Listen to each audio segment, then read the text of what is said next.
From the station that's on your side, this is Channel 7 News Good Morning Arkansas.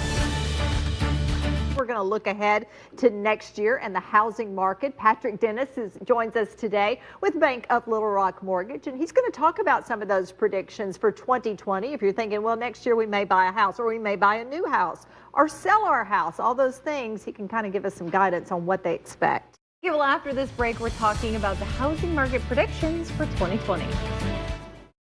Welcome back to Good Morning Arkansas. Patrick Dennis of Bank of Little Rock Mortgage is here to share predictions for the housing market in 2020. Good morning, and thanks so much for being here. Good morning. Thanks for having me again. So let's start off by talking about 2019. Was that a good year for the housing market? So actually, 2019 was a pretty decent market for home buying. We had low rates, we had high demand, we had a lower supply, but that creates a strong market.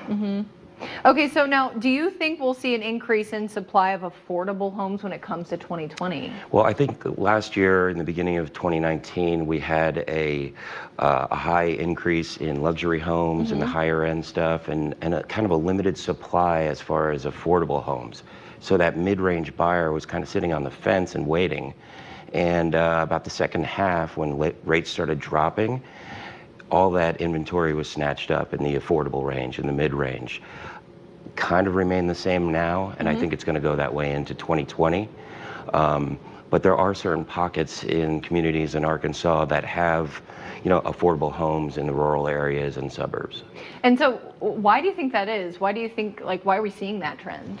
Well, I think right now there's, the home builders are, we're building the luxury homes, and it's going to take time for them to go and start building a little bit more affordable housing around the area, so that mid-range buyer can do it. So right now, rates are high, too.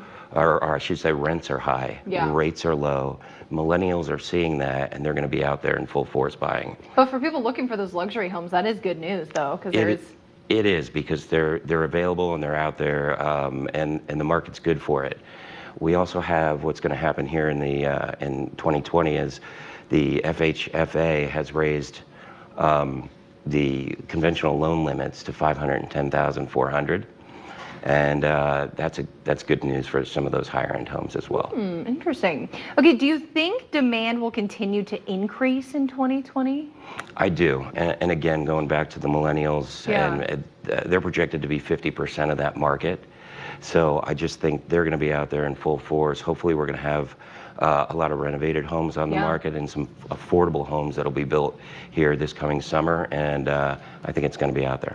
A lot of people my age, millennials in particular, a lot of us have been renting, and now we're starting to get to that age where we're getting married, wanting to settle down, have kids, looking at homes. Is that a trend that you're seeing? So if your rent's going to be $1,200 and you can actually buy a home and spend $900 a month, it just makes sense. And I think they're really getting themselves in tune to that. They're seeing it on the internet and what the options are. So it just makes sense. Save money. Is that something that you guys are seeing in 2020, the rental rates versus a mortgage? Are they similar? Are you seeing mortgages being a little bit lower than rent, or? So it's normally the trend, I should say, that your rent, say your rent's $1,200 on a certain home. Normally a mortgage these days, with rates being this low, you're going to spend $900. Yeah. So that $300 you can put toward your future makes a whole bunch of sense. Yeah, and then you're not going to be paying that money towards someone else. It's going to be going towards your own pocket, your money, your future. Exactly. Why pay the landlord if you can pay yourself? So say someone they're interested in purchasing a home in 2020. Where do they go? Where do they start? What do they do? Yeah, so the first thing you want to do is get your financial inventory in place. You want to figure out what your credit score is. You want to look at your, what are your debts? How does that fit in your debt to income ratio? And the place to go for that is to call us. We'll take care of you. We'll get you pre-approved and get you really ready to go out there and shop in 2020. And of course you guys have a website. We do. blrmortgage.com. We're on Facebook. We're on Twitter, and our number at the office is 219-9100. Is there anything else for 2020 people should really be looking out for? Anything you guys are excited about for 2020? I think rates are going to remain on the low end here, so I just think there's going to be a lot of opportunity going forward. And again, if we're finding those mid-range to affordable homes, the market could take off, and it could be a buyer's market, could be a seller's market, could be both. Yeah, I think that is good news, especially for people my age that really want to start settling down and finding those homes, especially in that affordable range, which is great. Absolutely. Well, thank you so much for being here with us this Thank you morning. again for having me. It's an important topic as we're, at the end of the year, people really want to start looking at that housing market. So Oh, yeah. Awesome. Oh, yeah. Well, thank you so much.